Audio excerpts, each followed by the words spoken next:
Hello student, I am Prachi.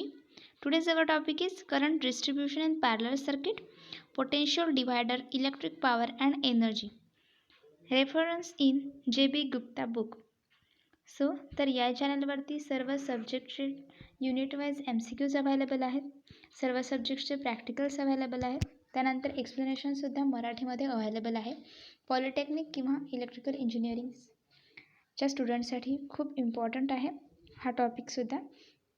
तर आपण आता स्टार्ट करूया. Parallel circuits means what.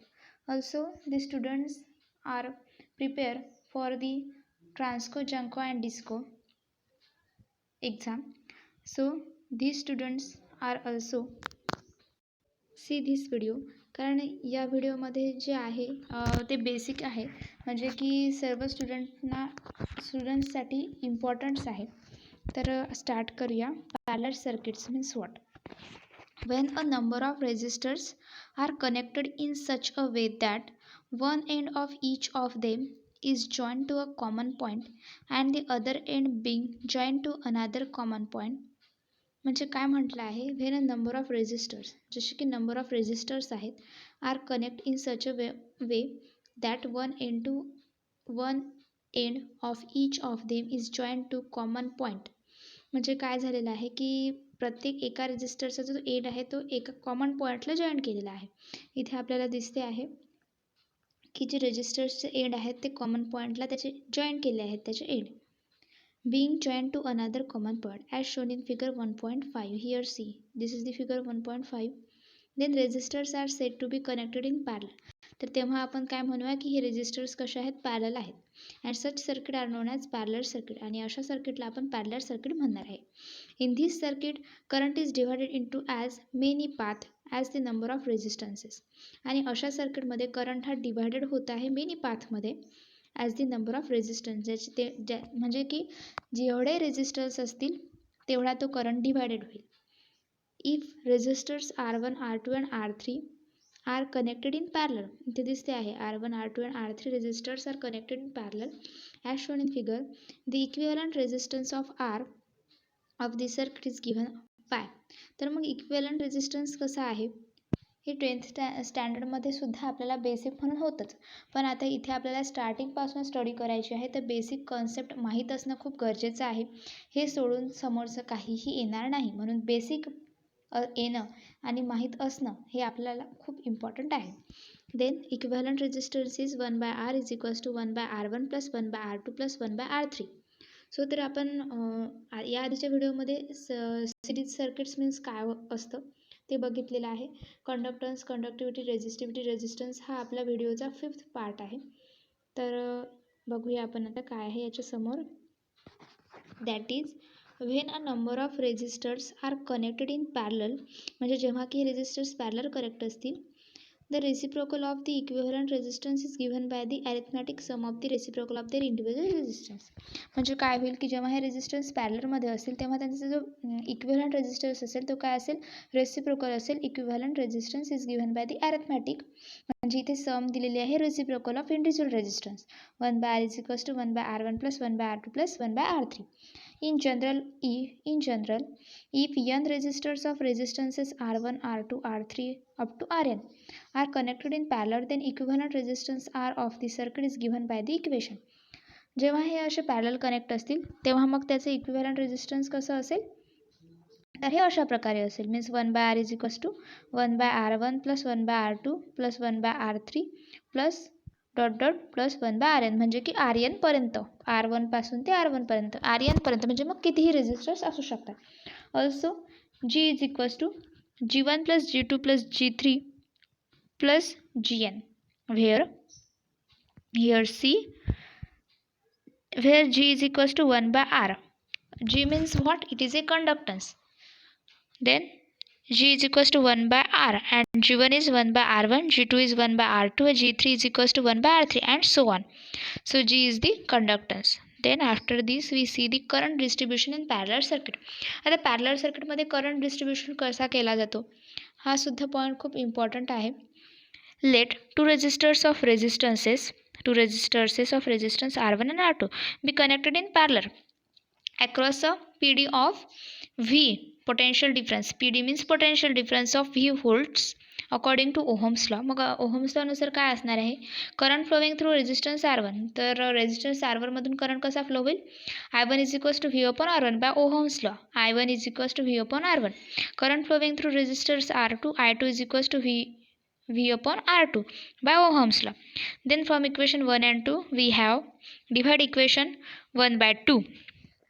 So here I1 divided by I2, and here we put the I1 is equals to V by R1 and I2 is equals to V by R2. So here V cancel and R1 upon R2, but we have here interchange. Then our answer is I1 upon I2 is equals to R2 upon R1. Hence current flowing through each resistor means current हा एका resistor कोणत्याही रेजिस्टरमध्ये flow असेल when connected in parallel, जेव्हा की ते parallel connect असतील, is inversely proportional to the respect to resistance. म्हणजे की I1 is equals to R2 and I2 is equals to R1 means I1 upon R2 is equals to R2 upon R1. म्हणजे की हे असंच असेल, नेहमी ते इन्व्हर्सली प्रोपोर्शनल असतील. I1 upon I2 is equals to R2 upon R1 when connected in parallel is inversely proportional to their respective resistances. म्हणजे जेव्हा की हे रेजिस्टर्स काय असतील, हे पॅरलली कनेक्ट असतील तेव्हा. Then next is here we see, इथे आता आपल्याला बघायचे आहेत सर्किट दिलेले आहे. I1 is flowing through I1 and I2 is flowing through R2. So here see, here the I current and in this here see there are 4 resistance R1, R2, R3 and R4, and I is divided into 4 way, I1, I2, I3 and I4. here इथे फक्त Iच होता, तो इथे divide झालेला आहे. तर I1 resistance R1 मधून I1 जाईल, R2 मधून R2, R3 मधून I3 आणि R4 मधून I4 जाईल. Current in any branch of a parallel circuit is directly proportional to its respective conductance and is equal to, म्हणजे काय म्हटलं आहे, current in any branch parallel circuit is directly proportional it's respective conductance. हो बरोबर आहे, कारण की जो होता आहे पॅरलल सर्किटमध्ये तो त्याला इन्व्हर्सली प्रोपोर्शनल आहे त्याच्या रिस्पेक्टिव्ह रेजिस्टन्सला, म्हणजे तो डायरेक्टली प्रोपोर्शनल असेल कंडक्टन्सला, कारण की कंडक्टन्स आणि रेजिस्टन्स हे एकमेकाला इन्व्हर्सली प्रोपोर्शनल आहेत. तर त्यानंतर काय म्हणते आपण बघूया. Total current flowing through the circuit multiplied by the ratio of the conductance. काय म्हटलं आहे की total current flowing through circuit multiplied by the ratio of the conductance of the branch to that circuit. The same relation holds good for parallel circuit consisting of more than 2 resistors and is very useful for its solution. तर आता इथे आपण बघितलेलं आहे की जेव्हा parallel resistors connect केलेले असतील तेव्हा करंट कसा डिवाइड होत आहे, म्हणजे आपण बघितलं आहे current distribution in parallel circuit. इथे आपल्याला समजलेलं आहे की current distribution in parallel circuit वाचल्यानंतर खूप हार्ड वाटतं, पण समजल्यानंतर खूप इझी टॉपिक आहे. तर त्यानंतर आहे potential divider means what. So here see potential divider. The voltage or potential divider is a high resistance connected across the supply mains and is employed to provide a variable voltage from a constant voltage supply. The variable voltage is available across a fixed point. म्हणजे काय म्हटलं आहे की जे voltage आहे, voltage divider is a high resistance connected across the supply mains and is employed to provide a variable voltage from the constant voltage supply.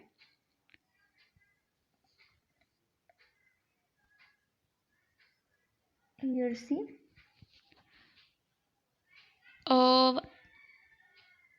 a fixed point A and variable point C. इथे आपल्याला बघता येईल variable point A and fixed point C. Here the fixed point C and variable point A. Coils of resistance wire are wound uniformly on an insulating tube and a sliding contact is mounted on a conducting bar fastened about 1 centimeter above the tube with terminal C open.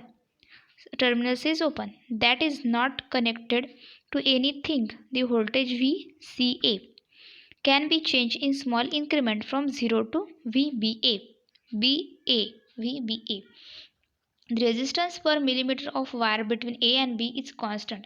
याच्यामधलं जे resistance आहे ते काय असेल, constant असेल through its length, and therefore the resistance between point A and C RAC is the same fraction of the total resistance RAB as the distance from A to C is a fraction of the distance from A to B. Expressing the distance as length of wire between the points we have. म्हणजे आपल्याला इथे आपल्याला दिसते आहे की ए आणि बी मधलं resistance आहे RAB आणि ए आणि सी मधलं रेझिस्टन्स आहे RAC.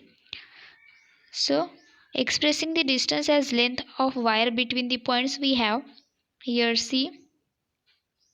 VCA upon VBA means voltage C आणि A मधलं voltage B आणि A मधलं voltage VBA is equals to IRAC and IRAB is equals to RAC upon RAB is equals to LAC upon LAB. Length and resistance. Remember that the above relation holds good only when nothing is connected between the slider and either end of the potential divider. If a load represented by the resistance RL is supplied with current and is connected between A and C, the current in the two sections AC and CB will no longer be equal and section CB will carry more current than that carried by section AC. The current in section CB will be the sum of the current in lower section AC and the current in load resistance RL. So we have a series parallel circuit. तर आपल्याला इथे series parallel circuit दिसते आहे. यानंतरच्या व्हिडिओमध्ये आपण यावर जे MCQs अवेलेबल आहेत ते घेऊया. So today thank you.